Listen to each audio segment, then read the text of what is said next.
Hi, everybody. It's the Reference Show with Mike. Hey, guys. This is the worst. Jesus. And Miles. Good evening. And it's a very special Obscure Reference episode. Why is it a very special Obscure Because Reference? today is our 1-year anniversary! Oh, is it seriously? It seriously is. Our first episode actually was technically May 8th of 2013.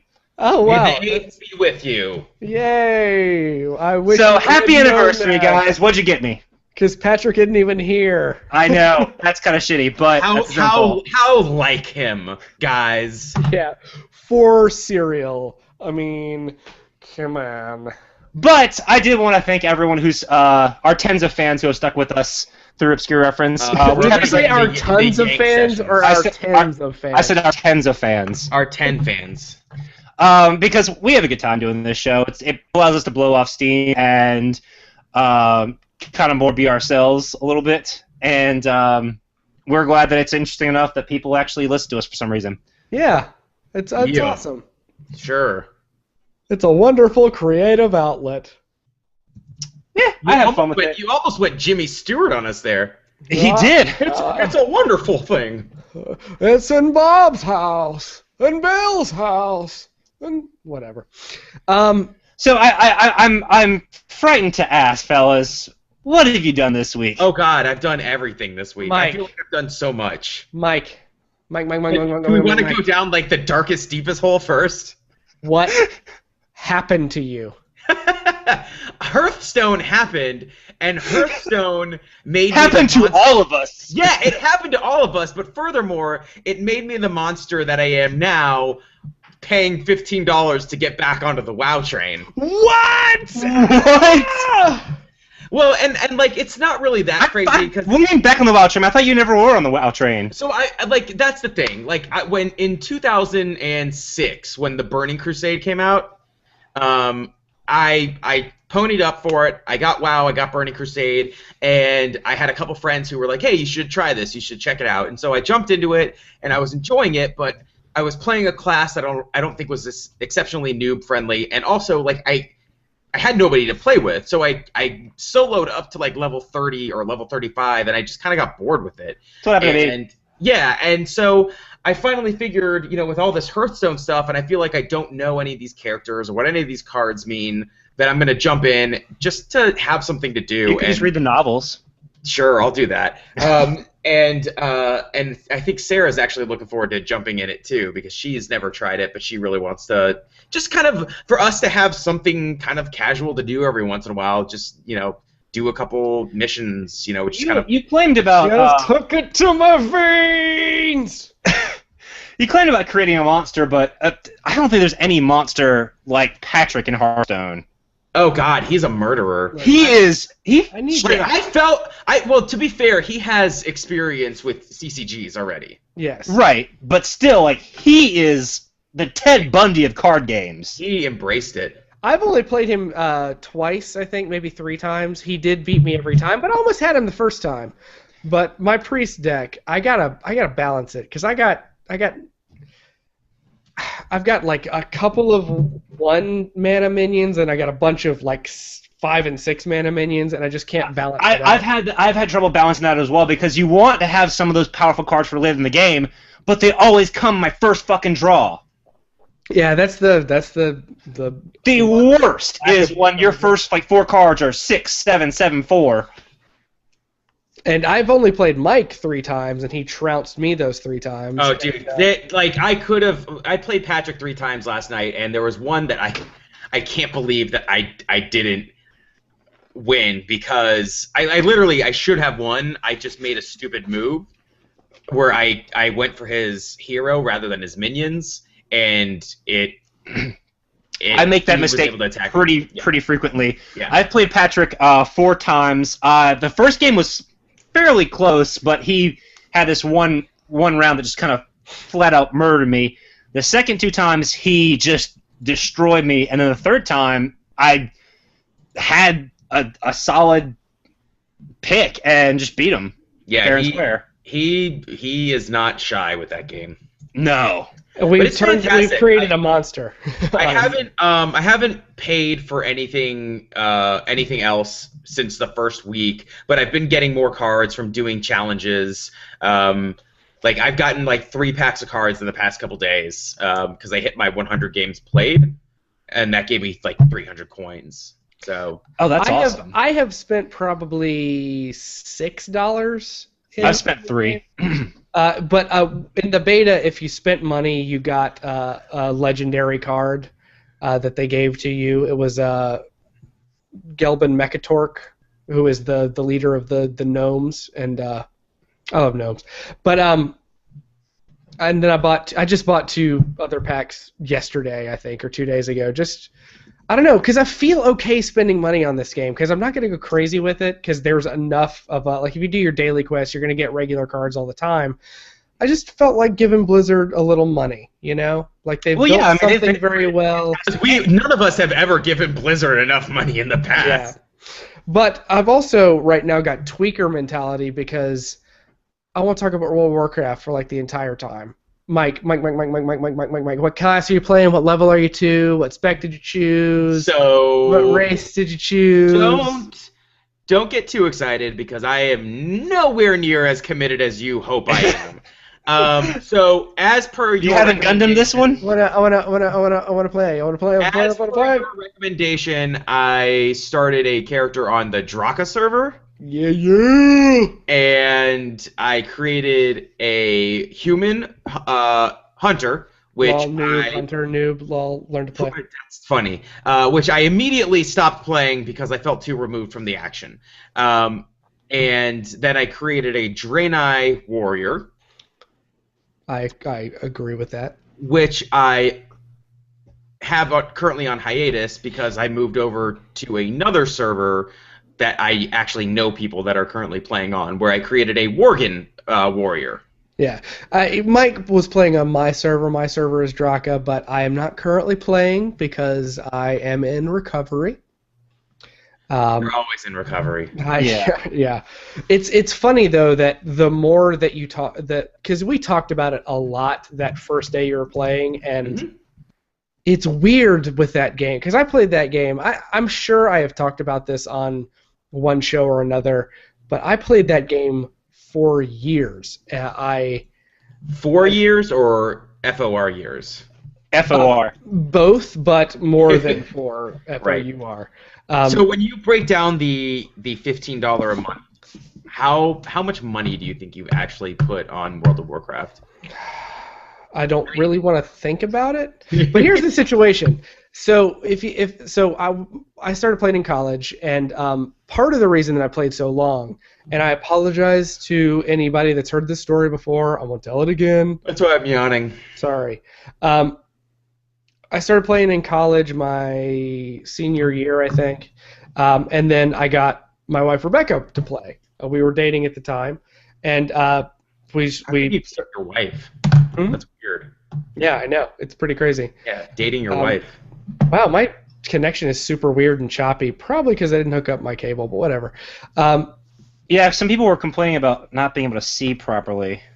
Sorry, guys. It's been kind of a weird week. Put on your glasses, jerks. So we played together. We started characters together. We played together, and but she was a year behind me in college. So after I graduated, I went back home, and she was a couple hours away. So we would play World of Warcraft online together, and then that turned into her getting a job in another place and me being stuck in a job in another place and playing World of Warcraft online together. So it was $15 a month, but if you think about it, I wasn't spending money on going to the movies, which would easily be $20 for a night, So it was an easy kind of thing to do at the time. In fact, the only reason we really stopped playing WoW is because, Rebecca had gotten burned out on the game because of some in-game stuff that happened. And the Goblin King was on the way, so we're trying to save a little money. And once Rebecca quit, I lost a lot of the will to go on. It was no longer something that we would do together. It was just something that I was spending time doing that I wasn't spending time with my wife. So it's kind of like masturbation. Kinda, yeah, I guess.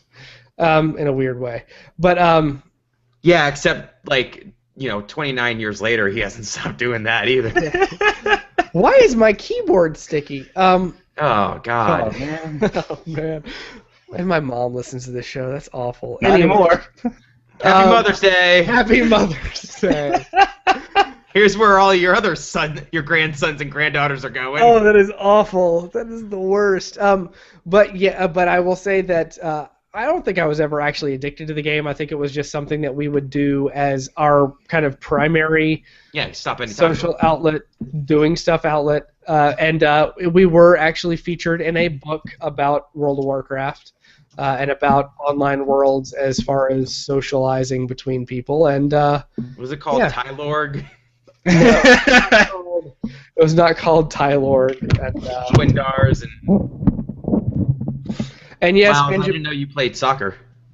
And yes, Benjamin in the chat room, I did shave because there are certain events that you have to look presentable at, and I went to a funeral this week, and I needed to clean up everything, and yeah, it's been a long week. But anyway, what is going on? Stop touching your microphone, Miles! It keeps falling down. I'm gonna mute you. Yeah, I'm gonna kick you from the game. That's that story. So, guys, I was inspired to attempt to watch the V for Vendetta movie after reading that book. Why you do that? Why do you do that? So, I don't think it's a coincidence that Coincidence? I don't think it's a coincidence that I forgot everything about that movie. Namely because about 20 minutes in, I turned it off. Ooh, Miles, mute yourself if you're going to do that, brother. That is annoying. Or hold your microphone. It's a garbage movie. That's all there is to it. Even Natalie Portman and Hugo Weaving? It's just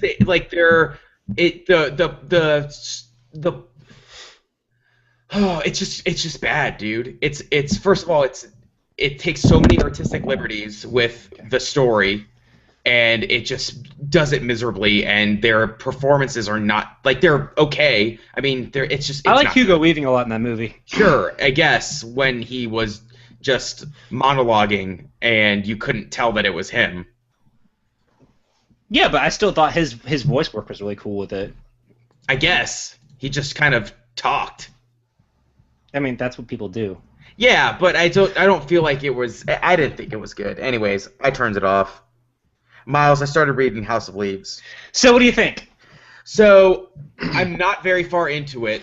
It's also a hard book to read. I mean, it takes a while. Yeah, I'm about 40 pages into it, and I'm just now getting to the point where they're measuring the house, and he's called his brother, and he's got. Okay, so it's about to start to get really good. Yeah, and it's starting to get to a point where there are footnotes.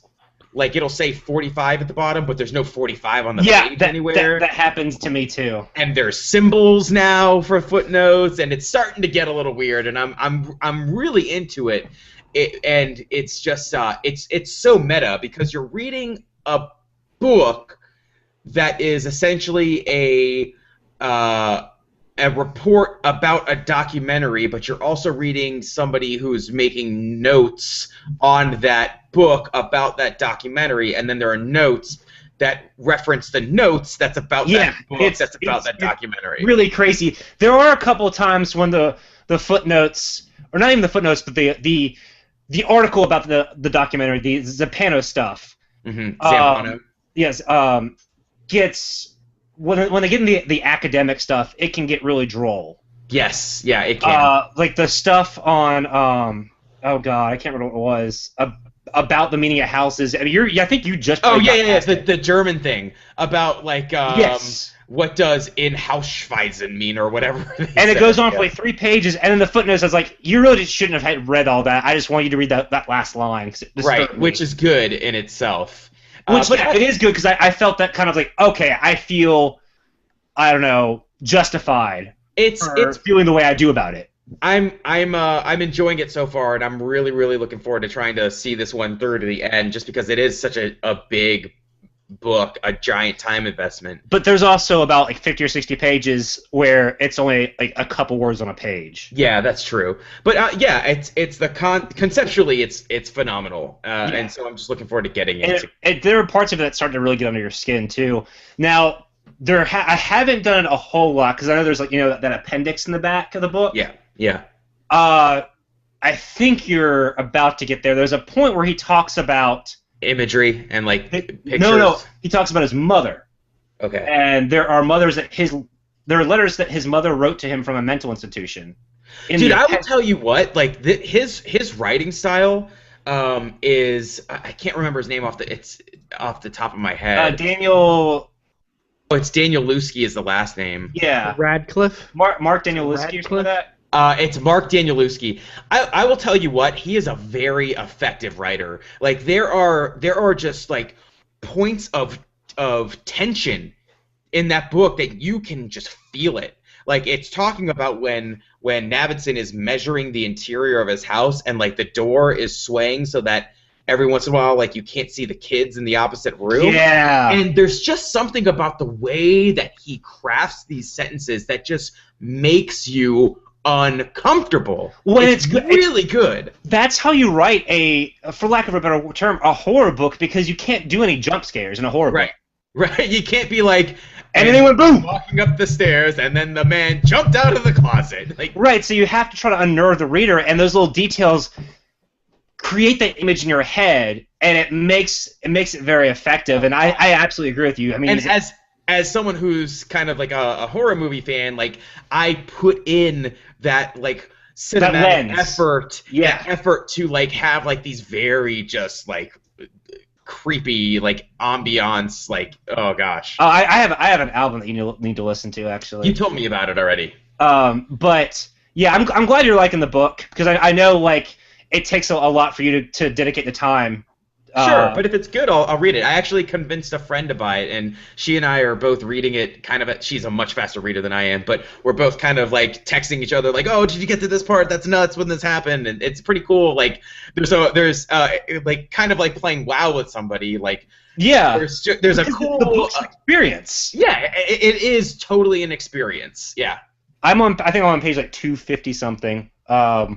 But I just took like an afternoon last weekend to like just sit down and read for a couple hours, and once you can get past certain parts, the book really speeds up. Right, and I'm so close to being done watching Breaking Bad that I feel like I'm gonna have to fill in some of that binge time. So I'll probably focus a little bit more on the book in the next couple days. Watch more Gundam.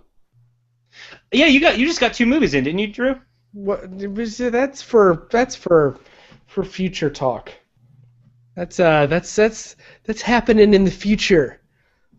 Reactivated my Netflix DVD queue for a couple of things that we're planning on for the other show, The More You Nerd. For those of you guys who watch this but don't listen to the More You Nerd podcast, which I imagine there's got to be some people that do that. I don't know. Possibly. Anyway, that book sounds really cool. I just don't have the time to read it. I completely understand it because especially the book is a little frustrating in that you read Game of Thrones. It can be difficult. I did not read Game of Thrones. I read until like the 5th Sansa chapter of Game of Thrones, about 400 pages into the book, and that's as far as I got. Well, you know how it takes you maybe 30 minutes to get through a couple of pages. Yeah, I can. This book isn't like quite like that, but there is some digestion that has to go down. Oh yeah, I've found myself reading the same paragraph like over and over again because I'm like, wait, hold on, I gotta get back to that. Right. It's slow in a different way, Drew. So I absolutely empathize with not having the time for that because I mean it's an undertaking, but it's definitely a rewarding book. And even though that you don't do much horror stuff, this isn't necessarily it's a horror book. It's not really your typical. Blah, yeah, blah. It's really a fascinating book. I would say maybe like an academic horror book. I Need Scissors 61. Does that quote mean anything to you guys? I'm done. I'm gonna like that's what. I've been playing Metal Gear Solid 2. Oh, Colonel. Yeah. Dude, I love that part where like I have not played that game since it came out. The codex starts going rogue. The whole game breaks down. Oh God, I'm not that was to such that point yet. I'm not anywhere near that point. I just Was that before or after you're jumping around naked? after, I think, because that's the torture scene. Yeah, And that game is weird in a great way. Are you Yeah. playing through the series again, Drew? Is that what you're doing? So, well, there was the Golden Week sale on the PSN, and I bought the HD collection, just because I have not played MGS2 in a long time. I never played the subsistence version of MGS3, which I heard Have was you played superior. 3 at all though? Oh yeah, I played 3 way Dude, back. 3 in the day. was great. 3 was so good. Dude, I remember fighting the End for the first time, and I think that's who it was. Yes, it was the end because the dude that you have to like. No, there's the sniper dude. That's the End. Yes. And that's a cool boss fight because you can literally wait it out. Are you talking about the Sorrow where The you just? Sorrow was an awesome boss fight, and like I played it 3 times before I realized that you had to use the tooth thing. Codename Metal Gear. Oh yeah, Yeah. I love Metal Gear Solid 3. I've played a little bit of Metal Gear Solid 3 on the HD collection. By the Never way, played 3. you need to play 3 because it is awesome. And I remember I was really broke at the time it came out, and so I couldn't play. I think I rented it or borrowed it from a friend for a couple days, but they were moving, so I only got to play like the first maybe hour and a half of the game. How do you feel about ladders that go on forever? Snake Eater. Well, I'm reading House of Leaves, so I'm for it. Right. Yeah. There you go. I love everything about 3, mostly because I love Cold War stuff. I I do like Cold War stuff. I really like Cold War fiction, and What about the Cold War kids? I don't know what that is. Not so much. I never got super into them. I'm assuming that's some sort of alt rock hipster band. Yes. Yeah, pretty much. I assume correctly. I'm sorry about the choppiness, guys. It's because I forgot to hook up a cable that I normally hook up. I apologize. But I'm holding off on it because I want to finish 2, which is a better game than I remember it being from a gameplay standpoint. Like, there's actual gameplay to it, then a 30-minute cutscene, then a decent bit of actual gameplay, and then a 30-minute cutscene.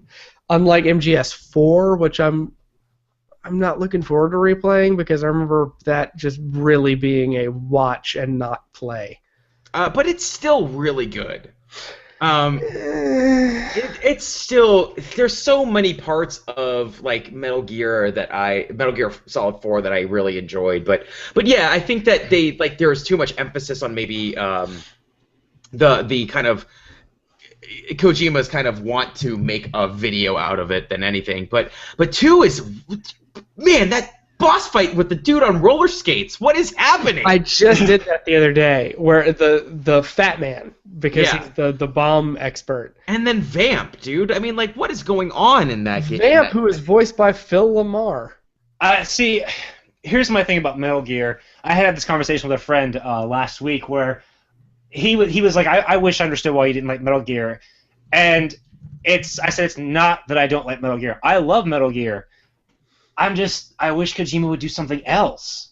Like, yes, I'm one of the people that really want Zone of the Enders 3. And it's kind of like golden handcuffs for Kojima. Yeah. Yeah. I mean, they're great games. He's such a talented, interesting person that I know he's got other cooler stories to tell. Well, Does he now? I mean, yeah, like Snatcher was awesome, and Police Knots is really cool. I would like to see, but that's all. I would like to see HD mobile tablet apps for Police Knots and Snatcher. I would absolutely love that, but I know he's tried to do Project S forever, and I would just like to see something else other than Metal Gear. Like I love Metal Gear, but there's a ton of Metal Gear games. Like just one thing, you know. I'm not saying that like I don't want him to ever do Metal Gear again, or that he shouldn't do it. Well, considering Konami's financial outlook right now, I think they need all the Metal Gears they can get. Right, it's the only game that they can have that's really selling. I think Konami is actually building a Metal Gear to try to sell to different governments in the world right now. Here's the thing about Metal Gear. It launches nukes. Metal Gear. Nothing will ever beat Metal Gear Solid 1, though, as far as I'm concerned. I remember the first time I ever played Metal Gear Solid 1, and I just remember thinking it was the coolest thing in the entire world because you're crawling around, the credits are popping up like it's a fucking movie, and for some reason, I thought that was the coolest thing in the world. Did you guys ever play the Twin Snakes version? No. I believe, I did. Oh, hang on, Millie. I love the Twin Snakes version. I love the original PS1 version. I haven't played it in a long time, and I'm wondering how it actually holds up. But I think it was just kind of. I don't think there was anything really different about it.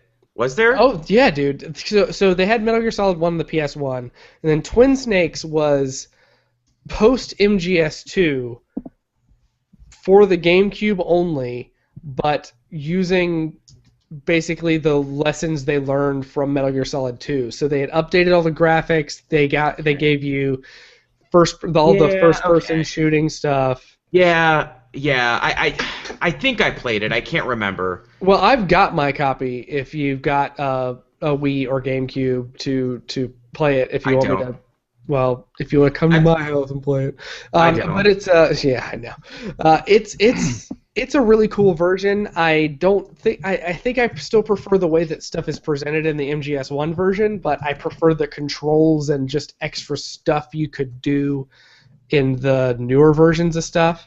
That's the one thing that's getting me about MGS2 and MGS3 is that I think I'm used to like MGS4 and what's the Ground Zeroes that just came out that I've been playing, where they've really significantly improved the controls for like today's kind of stuff, and those controls just have not aged well. No, they haven't at all.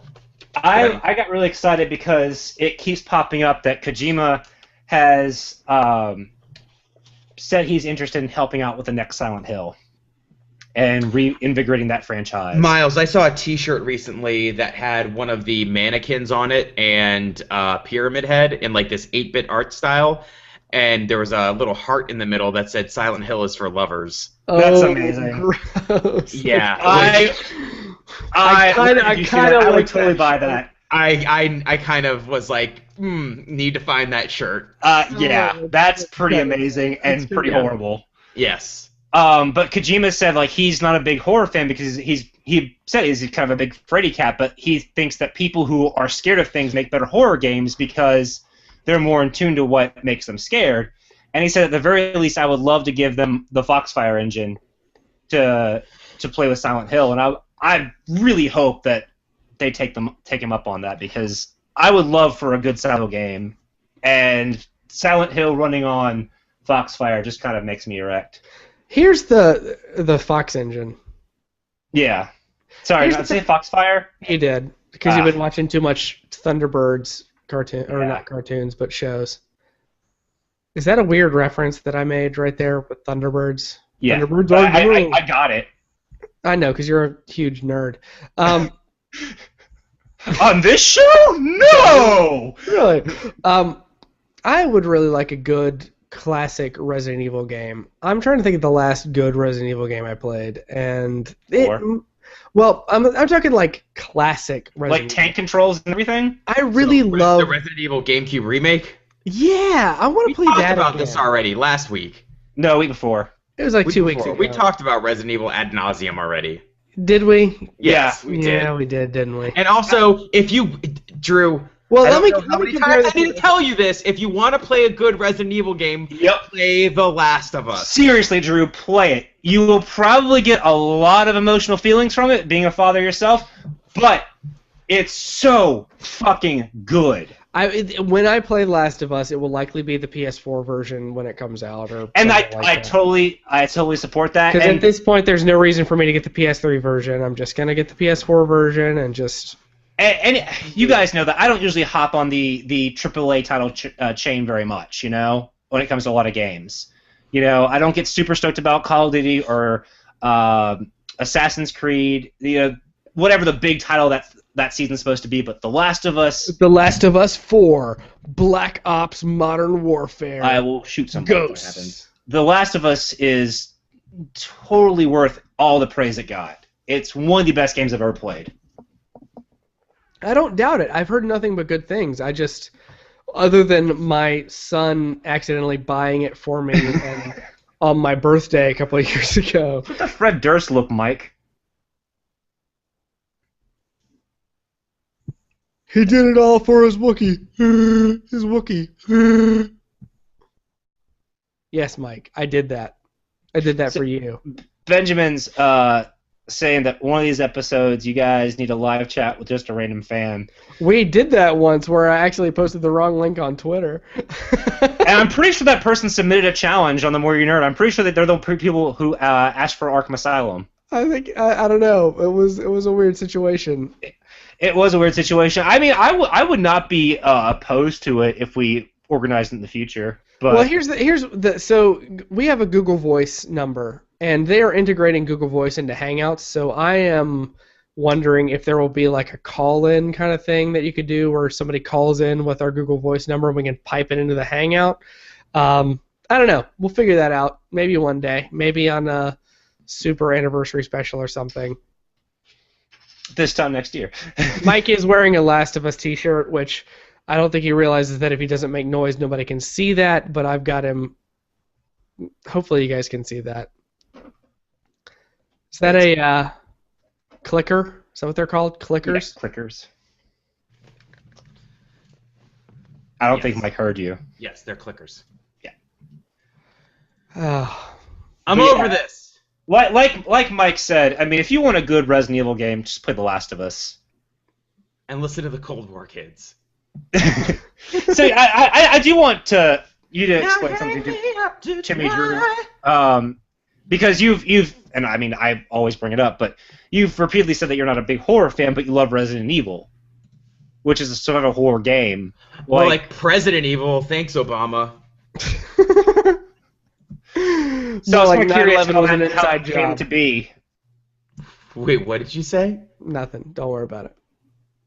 Because I know you've mentioned you saying that you kind of like some horror games, but you just never Well, really... here's the thing about me and horror. So I have this weird vision of horror because some of the first horror movies that I watched were like Alien, which are like actually super scary.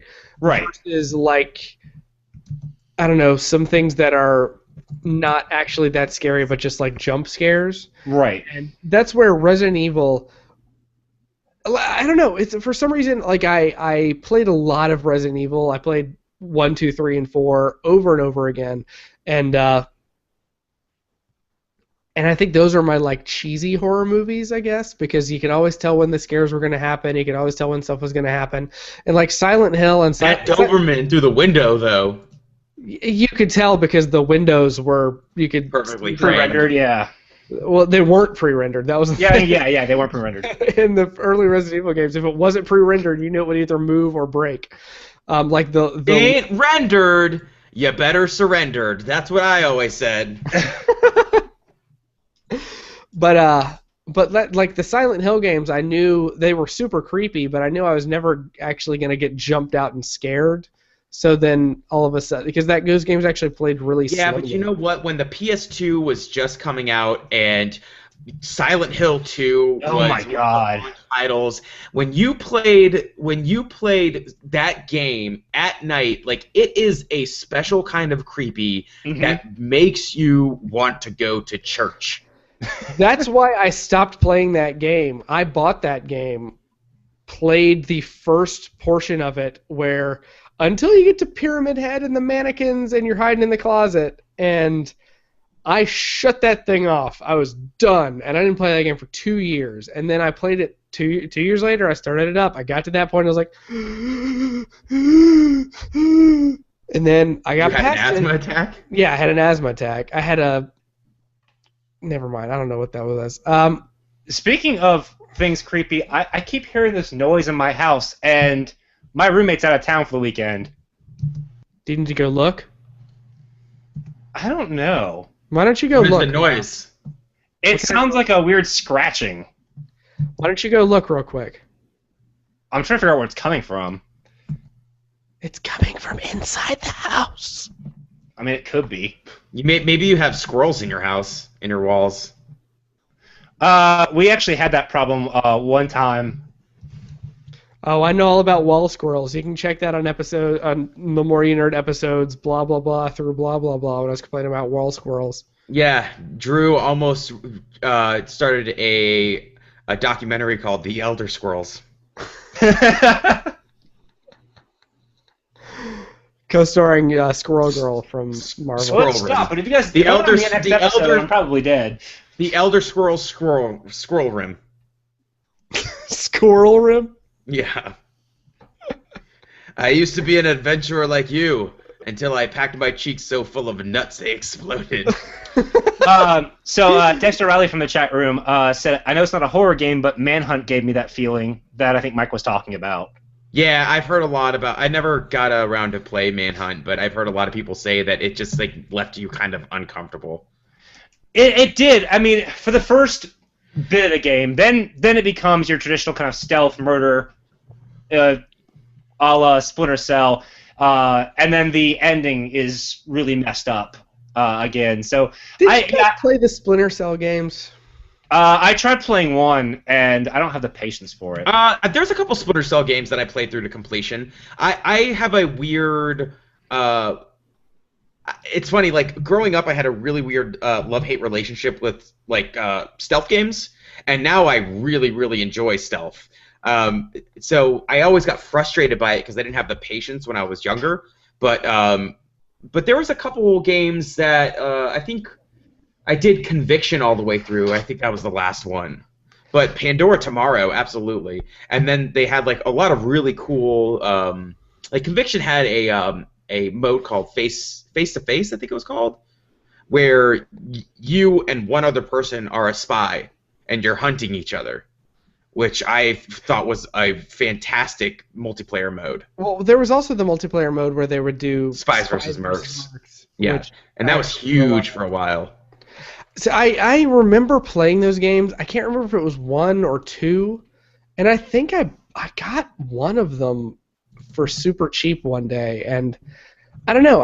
I never got into it as much. Yeah, I never did either. That or Siphon Filter. Well, Siphon Filter is way different. But Hitman was another game that I kind of had a off and on relationship with,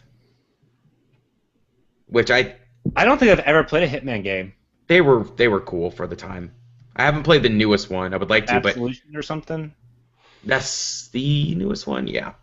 Well, there's a new mobile game that I hear is actually pretty good. It plays out kind of like a board game. Beautiful. Yeah, it looks really cool. Yeah, the art style of it's just fantastic. So, I'm tired, guys. Yeah. Yeah, a little not spoiler alert, but a little behind the curtain. Everyone here tonight has been up since 3 o'clock in the morning. It's 3 a.m. I must be lonely. So we're Patrick not being here, and us all kind of just been a little one ragged. Probably ending a little early tonight, even though it is our anniversary special. We'll probably try to cook up something special for next week. She says it's cold outside. She hands me a raincoat. And hopefully that won't happen. With the eyes wide open. It's been a while. There is no creed. And they say that a hero could save us. I'm not gonna stand anymore. Yeah, exactly. Yep. So yeah, we'll try to cook up something for our 1 year next week, since I think I was the only person that was cognizant of the fact. Miles, you're the only person that's not married here, so I think you need to realize that nobody remembers anniversaries. Are you talking about your relationship or the podcast? It was a joke. Oh, man, it's a joke. It's a joke. I like everybody. I like your boa there, by the way. My dog wears a diaper because she pees on the floor. I know why your Good dog is night! Pepper.